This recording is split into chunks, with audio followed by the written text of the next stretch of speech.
ओम गणेश हर हर महादेव।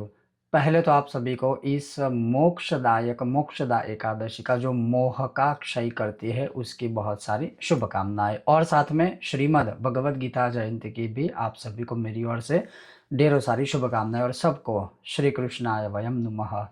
जय श्री कृष्ण। अब एकादशी जैसे 1 दिसंबर को है, लेकिन उसका महत्व क्या है, उस विषय में कथा क्या है, और उसके बारे में जो कुछ भी है, और साथ में महत्वपूर्ण जो है कि दूसरे दिन पारण का समय जो है वो क्या रहेगा, आज हमारा वही विषय है। अगर आपको यह विषय वीडियो पसंद आए तो लाइक कीजिएगा, शेयर कीजिएगा, चैनल पर नए हो तो सब्सक्राइब कीजिएगा। तो चलिए शुरू करते हैं। तो सर्वप्रथम इस बार एकादशी तो 1 दिसंबर को है, आप सभी को पता है, उसके बारे में वीडियो भी हमने बनाया है। अब महत्वपूर्ण बात यह है कि 2 दिसंबर को जो पारण अर्थात एकादशी का पारण व्रत खोलने का जो समय रहेगा वो है प्रातःकाल 6:58 से आरंभ करके 9:03 के बीच का जो समय है वह देश काल अनुसार जो है वह पारण का समय रहेगा। अब इस एकादशी के बारे में जो भगवान ने युधिष्ठिर के पूछे जाने के बाद जो महत्व श्रवण करवाया था वही मैं आपको श्रवण करवा रहा हूँ। उस कथा के संदर्भित विषय में यह है कि युधिष्ठिर ने कहा कि हे प्रभु, आपने मुझे यह जो एकादशियां है उस पूरे वर्ष की एकादशियों की कथा बारी बारी से श्रवण करवाई है, लेकिन यह जो एकादशी आने वाली है उस विषय में आप हमें कथा श्रवण करवाइए। तब भगवान श्री कृष्ण कहते हैं कि हे नृपश्रेष्ठ, जैसे मैंने आपको उत्पत्ति नाम की एकादशी का व्रत श्रवण करवाया, उसका महत्व आदि सब कुछ आपको बताया, अब जो एकादशी सदा एकादशी जो मोक्ष प्रदायक है और मोह रूपी अंधकार का विनाश करके जो है मनुष्य का मोक्ष करने वाली है, यह एकादशी ऐसा है कि जिसके श्रवण मात्र से, जो कथा भगवान ने श्रवण करवाई थी उसके श्रवण मात्र से ही मनुष्य को वाजपेयी यज्ञ का फल प्राप्त होता है।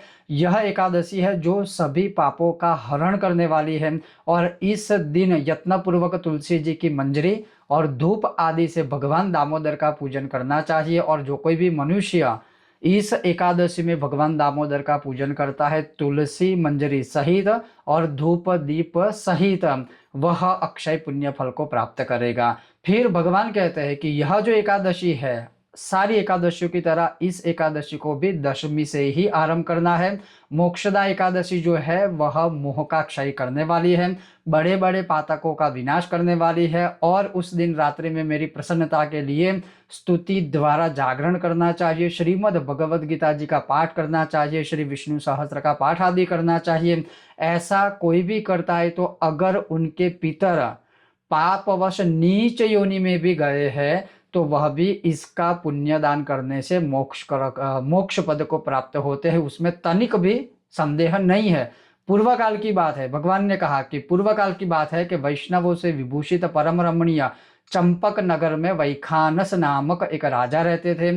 वे अपनी प्रजा का पुत्र की भली भांति पालन करते थे। इस प्रकार राज्य करते हुए राजा ने एक दिन रात को स्वप्न में अपने पितरों को नीच योनि में पड़ा हुआ देखा।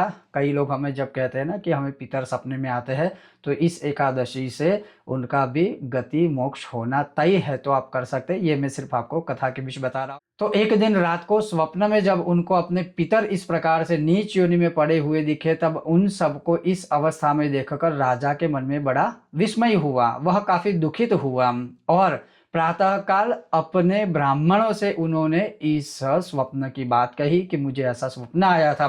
तब राजा बोले कि हे ब्रह्मदेव, हे ब्राह्मणों, मैंने अपने पितरों को नरक में गिरा हुआ देखा है। वे बारंबार रोते हुए मुझसे ये कह रहे थे कि तुम हमारे तनुज हो, इसलिए इस नरक समुद्र से हमारा तुम उद्धार करो, हमें गति प्रदान करवाओ।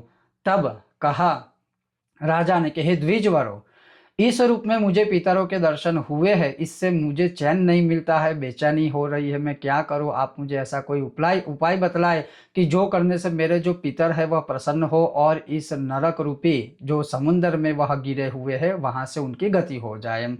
तब ब्राह्मण सभी बोले कि यहाँ से निकट ही पर्वत मुनि का आश्रम है, वे भूत और भविष्य के भी ज्ञाता है। हे राजा, आप उन्हीं के पास चले जाइए। की बात सुनकर राजा वैखानस जो है वह पर्वत मुनि के आश्रम चले गए। वहां जाकर उन्होंने उस मुनि को, पर्वत मुनि को साष्टांग नमस्कार किए, उनके चरण स्पर्श किए और फिर कृपा पात्र आशीर्वाद भी उन्होंने ग्रहण किए। लेकिन फिर पर्वत मुनि ने उस राजा को पूछा कि आपके जो भी पूरे राज्य और शासन है वह कैसे है, कैसे चल रहे, सब कुछ आदि आदि पूछा।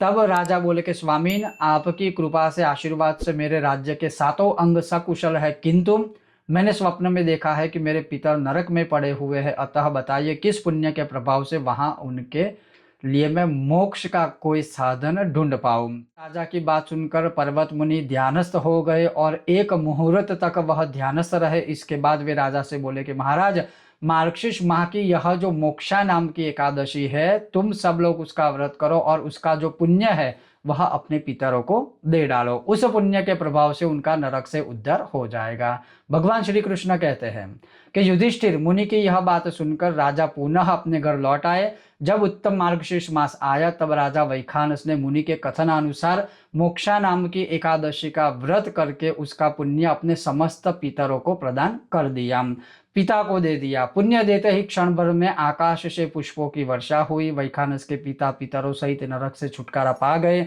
और आकाश में आकर राजा के यह पवित्र वचन बोले कि बेटा तुम्हारा कल्याण हो, बेटा तुम्हारा कल्याण हो, बेटा तुम्हारा कल्याण हो।